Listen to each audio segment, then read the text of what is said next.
All right, we take you to Michigan now, where United Auto Worker Union President Shawn Fain is speaking. Let's listen. At the Big Three for the past week. Local 2250, Region 4 in Wentzville, Missouri at GM. Local 12, Region 2B in Toledo, Ohio at Stellantis. And Local 900, Region 1A at Michigan Assembly in Wayne, Michigan. They have shown us leadership, courage, and creativity on the picket line. You might have seen some of the videos of music being played on the picket lines or the long lines of Jeeps and Broncos in organized caravans. We salute them, and all I can say is reinforcements are coming. As we've said for weeks, we're not going to wait around forever for a fair contract at the Big Three. The companies know how to make this right. The public is on our side, and the members of the UAW are ready to stand up. Obviously, we're doing things differently this time around. Our stand-up strike strategy is designed to do one thing: win record contracts after years of record profits. We're focused on moving the companies at the bargaining table. That means maintaining our flexibility and our leverage to escalate as we need to. We can and will go all out if our national leadership decides the companies aren't willing to move. Right now, we think we can get there. Stellantis and GM in particular are going to need some serious pushing. Obviously, going on strike isn't something we take lightly, and it's not something we do without a clear strategy to win. So let's talk about our strategy at the Big Three and what's happening in negotiations. As you know, we gave our members' demands to the company 2 months ago. They wasted over a month failing to respond. And there has been some movement, and particularly this last week, we've made some real progress at Ford. We're not there yet, but I want you to see the direction that Ford is going and what we think that means for our contract fight. So at Ford, the Rawsonville Components and Sterling Axle employees will now be on the same wage scale as assembly workers. We have eliminated that entire wage tier. We've also officially reinstated the cost of living allowance that was suspended in 2009. UAW family, that's important because many people said this couldn't be done, and we just did it. We've also won, for the first time in our history, the right to strike over plant closures during the life of our agreement. I don't have to tell you that this is an important victory in our fight to save our jobs, keep families together, and keep our communities from being gutted. Also at Ford, we've won additional job security for our members in the event of layoff. If that happens, our members, including temporary workers, will now receive income security for up to 2 years with health care. We have moved Ford off of their concessionary formula to cut profit sharing and instead want an enhanced profit sharing formula that would have resulted in a 13.3% increase for average employee in payouts last year. We've won the immediate conversion of all current temps, and all temps will have profit sharing after 90 days service at Ford. And there are no concessions on the table. All that represents serious movement on tiers, on cost of living, on pay, and on job security. But to be clear, we're not done at Ford. We still have serious issues to work through, but we do want to recognize that Ford is showing that they're serious about reaching a deal. At GM and Stellantis, it's a different story.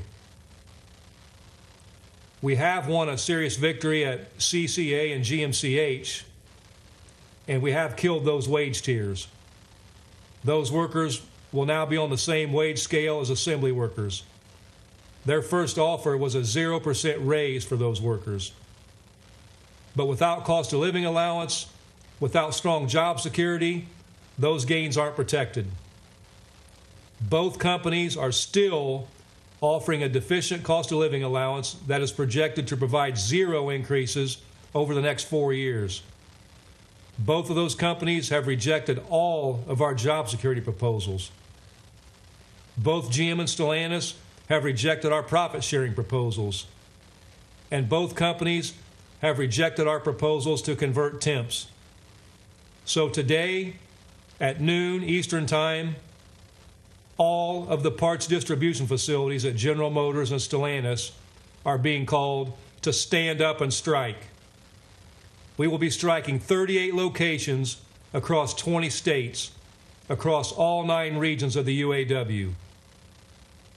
At General Motors, we call on the CCAs at Pontiac, Willow Run, Ypsilanti, Davison Road, Flint, Lansing, Cincinnati, Denver, Hudson, Wisconsin, Chicago, Reno, Rancho Cucamonga, Fort Worth, Martinsburg, Jackson, Charlotte, Memphis, and Philadelphia to stand up and go on strike. At Stellantis, we call on the parts distribution centers at Marysville, Centerline Packaging, Centerline Warehouse, Sherwood, Warren Parts, Quality Engineering Center, Romulus, Cleveland, Milwaukee, Minneapolis, Denver, Chicago, Los Angeles, Portland, Atlanta, Winchester, Orlando, Dallas, New York, and Boston to stand up and go on strike. The plants that are already on strike will remain on strike. That's Local 2250 at GM Wentzville, Local 900 Ford Michigan Assembly, and Local 12 at Stellantis Toledo Assembly. We invite and encourage everyone who supports our cause to join us on the picket line, from our friends and families all the way up to the President of the United States. We invite you to join us in our fight. The way you can help is to build our movement and show the companies that the public stands with us and stands with our elected national negotiators. As promised, we're expecting to stand up strike in response to the lack of progress in bargaining with General Motors and Stellantis. We will shut down parts distribution until those two companies come to their senses and come to the table with a serious offer. The members who will join the stand-up strike today are living testament to one of the injustices we are fighting against at the Big Three: tiers. At Stellantis and GM, under the current MOPAR and CCA structures, workers at parts distribution centers are permanently stuck on a lower wage scale. For workers hired after 2015, top pay maxes out at just $25 an hour, and it takes 8 years to get there. GM has offered to bring those workers into an assembly wage scale, but without cost of living and job security like we've won at Ford, those members are still at serious risk. This week, the president of GM wrote an op-ed talking about how supposedly great the wages are for 85% of their workers. We fight for 100% of our members, and we are committed to ending tiers across the board. That's just one of our core issues that we're still fighting for as we continue our stand-up strike. So at noon Eastern today, all parts distribution centers at General Motors and Stellantis will be on strike. This will impact these two companies' repairs operations, and our message to the consumer is simple. The way to fix the frustrating customer experience is for the companies to end price gouging. Invest these record profits into stable jobs and sustainable wages and benefits. It's that simple. This expansion will also take our fight nationwide. We will be everywhere from California to Massachusetts, from Oregon to Florida. And we will keep going, keep organizing, and keep expanding the stand-up strike as necessary. Across the country, people are going to know that the UAW is ready to stand up for our communities and ready to stand up against corporate greed. And I know more of you are ready to walk. I've seen incredible strike-ready demonstrations across the country.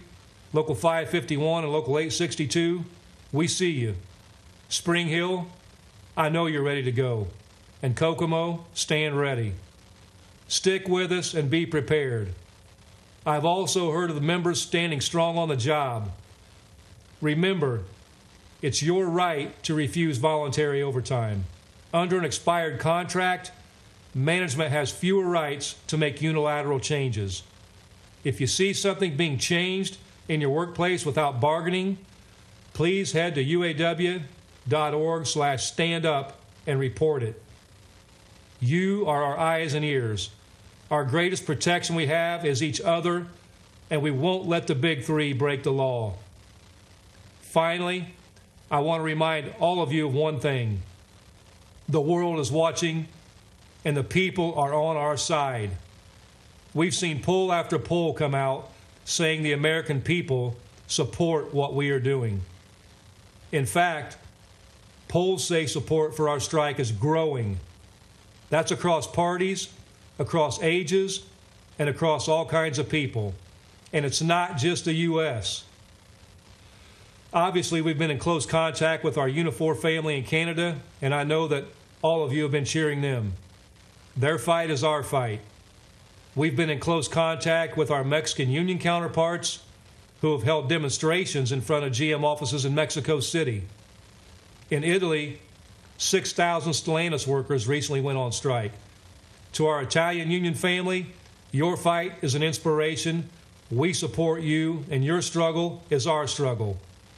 From South Africa to Malaysia, we continue to receive letters and messages of strength and support, encouraging our members to hold the line and win big. And we will. So now it's time to hit the picket lines across the country. It's time to show the companies we are united, and we are fired up, and we are ready for a record contract. It's time to stand up against corporate greed. It's time to stand up for our communities. UAW family, I'll see you on the picket line. Okay, we were listening live there to the president there of the union, Shawn Fain. He was thanking workers who've been striking for their commitment to the force, also saying reinforcements are coming, that they're not going to wait around forever for a good deal. So for more on this, let's bring in Nora Naughton, who is a senior autos reporter at Insider. Thanks for being with us. Thanks for having me. So I want to start with asking you what the big takeaways here were. We heard there that the strikes are going to escalate, particularly at GM and Stellantis plants. What does that really mean and look like? Yeah, so we've escalated in a couple ways here, right? The UAW has done what people have guessed that they will do, which is have the three companies compete against each other, as opposed to using pattern bargaining, where the companies didn't have to compete with each other's offers. So they're happy with where things are going at Ford. That means they're moving their focus to GM and Stellantis. And in moving their focus to GM and Stellantis, they're escalating even further by choosing these parts distribution plants. That is a huge chokehold. Those are the plants that feed into the entire system. And when you lose production at those plants, that's when things at General Assemblies go down. That's when, the whole system falls apart. So this is a huge escalation in terms of work stoppage, a targeted work stoppage. And on top of that, it's an escalation across the country. So this strike becomes more visible, right? These parts distribution centers, you heard him list off how many states, how many cities that we're going to be in. That creates more visibility for this strike and puts more national pressure on these companies as people see these walkouts enter their own backyards. So as someone on the ground there, based in an area where the auto industry booms, what does the extended strike mean for just local communities? Can they afford for these strikes to go on for weeks, like we've seen, for example, with the WGA SAG-AFTRA strikes? Sure, there is absolutely an economic impact. It's usually very concentrated around the plant communities. Those workers are the people who get lunch and, shop for groceries on their breaks and that kind of stuff. Those people are still there. They're on strike, so they're probably not spending as much money. But, there is absolutely a local economic impact. We saw that in 2019 when GM workers went on strike. It's just a little bit more of a delayed effect. We won't see it today, but the longer that these workers stay out, the more they're going to pinch pennies. And they're a huge part of this community. I mean, not only am I based here, but I grew up here, and there's not a single family that isn't touched by some form of automotive work. So it has the potential to really do a lot to the local economy. And Nora, I think it's important to mention, too, that the people who are going on strike right now are not getting their full pay during this time. How long can some of these folks really afford to continue striking? Yeah, they are living off of strike pay. And depending on your state, they could qualify for some supplemental unemployment. But it is a big sacrifice that workers on strike are making. I think it depends on the worker. I know the UAW and other unions tend to prepare their members ahead of a work stoppage and talk about savings and, putting things aside if you know that you're going to be going without. But again, these workers are fighting for better wages and talking about things like living at or below the poverty line. So these are already people that struggle to make ends meet. So the longer this stretches on, the worse the personal economic impact becomes. Okay, we'll have to leave it there, but lots to follow on this story. Nora Naughton, thanks for your time. Thank you for having me.